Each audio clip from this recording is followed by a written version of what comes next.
Hello friends, welcome back KPS show channel நண்பர்களே. இன்றைக்கி நம்ம சேனலில் என்ன பார்க்க போகிறோன்னா, ஒரு முக்கியமான ஆன்மீக தாள்களையும் ஒரு அதிரடியான ஜோதிட தாள்களையும் இந்த வீடியோவில் பார்க்க போகிறோம். ஸோ தம்ப்நெயிலில் பார்த்தது போல் என்ன பார்க்க போகிறோங்கிறத ஃபஸ்ட்டு இன்ட்ரோவில் கொஞ்சம் தம்ப்நெயிலுக்கேற்ப நான் எக்ஸ்பிளைன் பண்ணிடுறேன். ஏன்னா அப்போ தான் உங்களுக்கு ரொம்ப யூஸ்ஃபுல்லாக இருக்கும். ஸோ 2026 தற்போது 3வது மாதமான மார்ச் மாதம் நடந்துட்டுருக்கு. ஆண்டு பிறந்ததே தெரியல, டக்குன்னு பார்த்தீங்கன்னு வச்சுக்கோங்களேன் 2 மாதம் முடிந்து 3வது மாதம் ஸ்டார்ட் ஆயிருச்சு. ஸ்டார்ட் ஆன இந்த 3வது மாதம் சாதாரணமாக ஸ்டார்ட் ஆகலை, ரொம்பவே சிறப்பான முறையில் ஸ்டார்ட் ஆகிருக்கு. ஏன்னா மாதம் பிறந்த 2-3 நாள்லேயே சந்திர கிரகணமானது நடைபெற்றது. அதனோடு தான் இந்த மாதமே ஸ்டார்ட் ஆகிருக்கு. ஸ்டார்ட் ஆன இந்த மாதத்தில் மார்ச் 7 நிறைய கிரக மாற்றங்களால் இதெல்லாம் நடந்தே தீரும் என்பது குறிப்பிடப்படுது.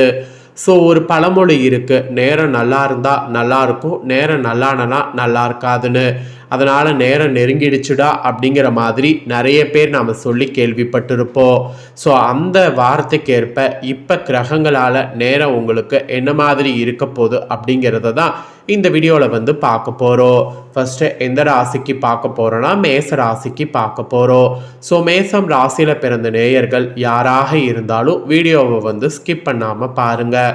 அப்போ தான் உங்கள் ராசிக்கு நான் என்ன சொல்ல வரேன் அப்படிங்கிறத தெரிஞ்சு அதற்கேற்ப நடந்து பயன் பெற முடியும்.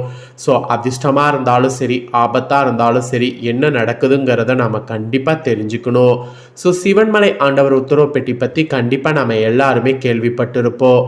ஸோ இந்த உத்தரவு பெட்டியில் எப்படி உத்தரவு பொருள் சமுதாயத்தில் சில தாக்கங்களை ஏற்படுத்துதோ அது போல தான் பார்த்தீங்கன்னு வச்சுக்கோங்களேன், கிரகங்களும் அப்பப்போ சில தாக்கங்களை ஏற்படுத்தும். அதனால் என்ன நடக்குது ஏது நடக்குது அப்படிங்கிற விஷயங்களை தெளிவாக நாம் தெரிஞ்சுக்கிறது ரொம்ப நல்லது. சரி, மேச ராசிக்காரங்க உங்களுக்கான பலனை பார்க்கலாம். அதுக்கு முன்னாடி முதல்ல பார்த்தீங்கன்னு வச்சுக்கோங்களேன், கிரகங்கள் மார்ச்சில் என்ன மாதிரியாக வேலையை செய்ய போது, என்னென்ன நடக்க போகுது அப்படிங்கிறத முதல்ல ஷேர் பண்ணுறேன். முதல்ல அதெல்லாம் இந்த வீடியோவில் தெரிஞ்சுக்குங்க. அதுக்கப்புறமேட்டு உங்கள் ராசிக்கான பலனை அதிரடியாக டீட்டெயில்டாக இந்த வீடியோவில் பார்க்கலாம். மார்ச் மாதம் நிறைய கிரக பயிற்சிகள் நடக்குது தொழில்துறையில். இதனால் 12 ராசிக்காரங்களுக்கும் மாற்றங்கள் காத்திருக்கு. இதில் யாருக்கு நல்லது யாருக்கு கெட்டதுங்கிறது அந்தந்த ராசிக்காரங்களுக்கு வரும்போது தெரிஞ்சுக்குங்க. 2026வது ஆண்டின் 3வது மாதமான மார்ச் சூப்பராக பிறந்துருச்சு. எதிர்வரக்கூடிய இந்த மார்ச்சில் கிரகநிலை மாற்றங்கள் நிறைய காண இருக்கு. குறிப்பாக மார்ச் 2ஆம் தேதி மீன ராசியில் சஞ்சாரம் செய்யக்கூடிய சுக்கிரன் மால்விய ராஜயோகத்தை உண்டாக்குறாரு. அதை தொடர்ந்து மிதுன ராசியில் சஞ்சாரம் செய்து வரக்கூடிய குரு பகவான் வகர நிவர்த்தி அடைகிறாரு. இதே போல் மார்ச் 15 அன்னைக்கு சூரியன் மீன ராசியில் குடியேறாரு. இந்த மாதிரி நிறைய சுபிட்சமான கிரகநிலை மாற்றங்கள் மார்ச் மாதம் நிகழ இருக்கு. இந்த கிரகநிலை மாற்றங்களுடைய தாக்கம்தான் எல்லாருக்குமே பலனை அளிக்க போகுது. அதில் மேச ராசிக்காரங்களுக்கு என்ன மாதிரியான பலனை அளிக்குங்கிறத தான் பார்க்க போகிறோம். கிரகநிலையுடைய கணிப்பாளர்கள் கூற்றுப்படி மார்ச் 2026 சாதகமான பலன்கள் அளிக்கக்கூடிய கிரகநிலை மாற்றங்கள் பல நிகழ இருக்கிறதாக சொல்லப்படுது. தனிநபர் வாழ்க்கையில் நேர்மறையான மாற்றங்கள் கொண்டு வரும். அதில் குரு பகவான் தான் ஃபஸ்ட்டு. இவர் மார்ச் 11ஆம் தேதி வகர நிவர்த்தி அடைகிறாரு. இந்த கிரகநிலை மாற்றமானது உண்மையாலுமே சுபிட்சமான மாற்றமாக பார்க்கப்படுது. இதே போன்று கும்ப ராசியில் மார்ச் 21ஆம் நாள் புதன் வகர நிவர்த்தி அடைகிறாரு. தொடர்ந்து மார்ச் 26ஆம் தேதி செவ்வாய் கிரகம் எழுச்சி அடைகிறது. இந்த மாதிரி எழுச்சி அடைகிறது, வகர நிவர்த்தி அடைகிறது, இதெல்லாம் மார்ச்சில் நிறைய இருக்கு. ஸோ இதனுடைய நாள் மற்றும் பயிற்சியுடைய விவரத்தை சொல்லிடுறேன். மார்ச் 2ஆம் தேதி மீன ராசியில் சுக்கிரன் சஞ்சாரம். மார்ச் 11ஆம் தேதி மிதுனத்தில் குரு வகர நிவர்த்தி. மார்ச் 14 கும்பத்தில் புதன் வகர நிலையில் எழுச்சி. மார்ச் 15 மீன ராசியில் சூரியன் சஞ்சாரம். மார்ச் 21 கும்பத்தில் புதன் வகர நிவர்த்தி. மார்ச் 26 கும்பத்தில் செவ்வாய் எழுச்சி. இந்த மாதிரி எழுச்சி, அதுக்கப்புறம் வகர இந்த மாதிரி நிறைய சொல்லிக்கிட்டே போகலாம். இந்த மாதிரி தான் நிறைய மாற்றங்கள் ஏற்பட போகுது. இதனோட அடிப்படையில் தான் மேச ராசிக்காரங்களுக்கு பலன்கள் சொல்லப்பட்டிருக்கு. அஸ்வினி பரணி கார்த்திகை 1ஆம் பாதத்தில் பிறந்த மேச ராசிக்கு நான் சொல்லக்கூடிய கணிப்பு கரெக்டாக இருக்கும். முதல்ல உங்களுக்கு கிரகநிலை என்ன மாதிரி அமைஞ்சிருக்குங்கிறத சொல்லிடுறேன்.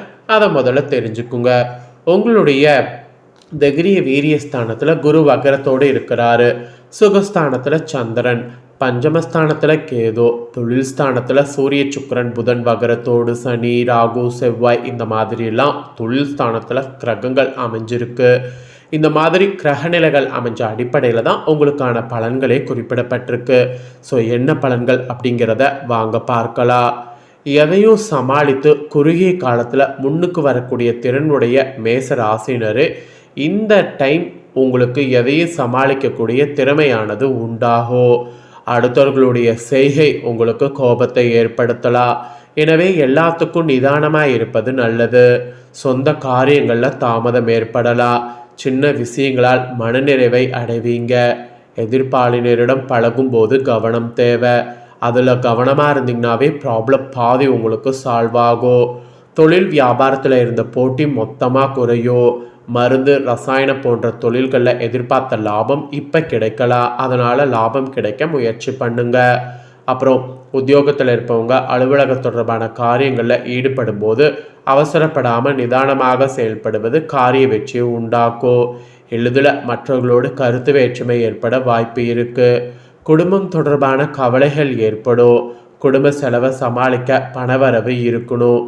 எதிர்பார்த்த உதவிகள் அப்போ தான் உங்களுக்கு கிடைக்கும். மனதில் கூட ஆன்மீக எண்ணங்கள் ஏற்படும். வாழ்க்கை துணை மூலம் மகிழ்ச்சியானது உண்டாகும். உறவினர் நண்பர்கள் மத்தியில் மதிப்பு மரியாதை கூடும். பெண்களுக்கு அடுத்தவர்களுடைய செயல்கள் உங்களுடைய கோபத்தை தூண்டுவதாக இருக்கலாம். எனவே நிதானமாக செயல்படுவது ஒரு விதத்தில் நன்மை தரும். எந்த பிரச்சனையும் சமாளிக்கக்கூடிய திறமையானது கூடும். அதனெல்லாம் யூஸ் பண்ணுங்க. அதுக்கப்புறமா கலைத்துறையில் இருக்கிறவங்களுக்கு நன்மை தீமை பற்றிய கவலை இல்லாமல் எதையுமே செய்ய முற்படுவீர்கள். நட்பு வட்டத்தில் நிதானமாக பழகுவது நல்லது. உற்சாகமாக இருக்கணும். டெக்னிக்கல் சார்ந்த துறையினருக்கு நல்ல பெயர் ஏற்படும். அரசியல் துறையில் இருக்கிறவங்களுக்கு எதிலும் வெற்றியானது கிடைக்கும்.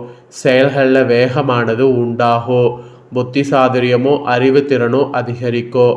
எதை செய்வது எதை விடுவது என்ற மனத்தடுமாற்றம் ஏற்பட்டு நீங்கும். எதிர்பார்த்த பணவரவு தாமதப்படும். திடீர் சோர்வு உண்டாகும். மாணவர்களுக்கு கூட கல்வியில் இருந்த போட்டி குறையும். எதையுமே அவசரப்படாமல் நிதானமாக செய்வது நல்லது.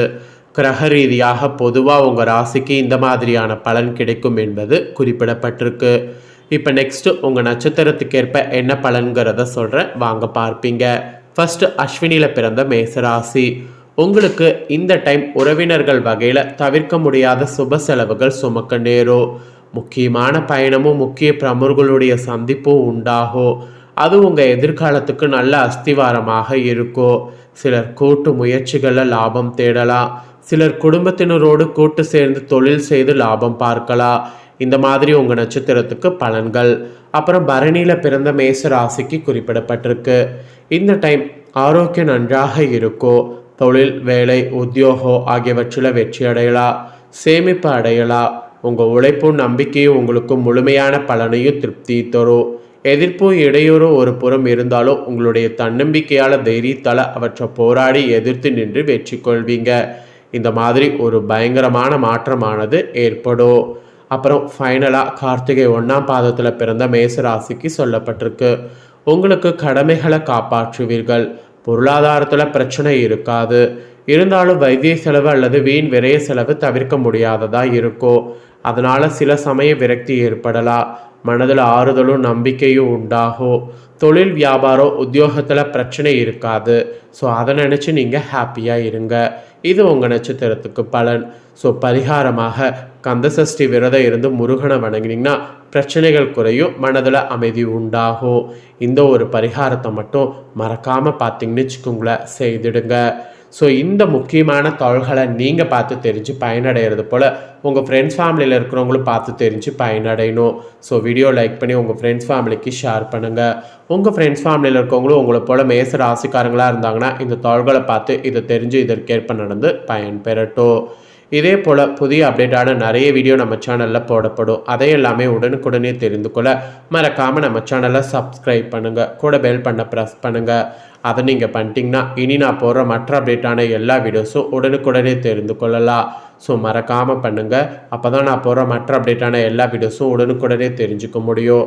ஸோ நெக்ஸ்ட்டு இதே போல் சுவாரஸ்யமாக வேறொரு வீடியோவில் உங்களை சந்திக்கிறேன். உங்களுக்கு ஏதாவது டவுட் இருந்தாலும் கமெண்ட் பண்ணுங்கள். நெக்ஸ்ட் வீடியோவில் கிளியர் பண்ணுறேன். நன்றி, வணக்கம்.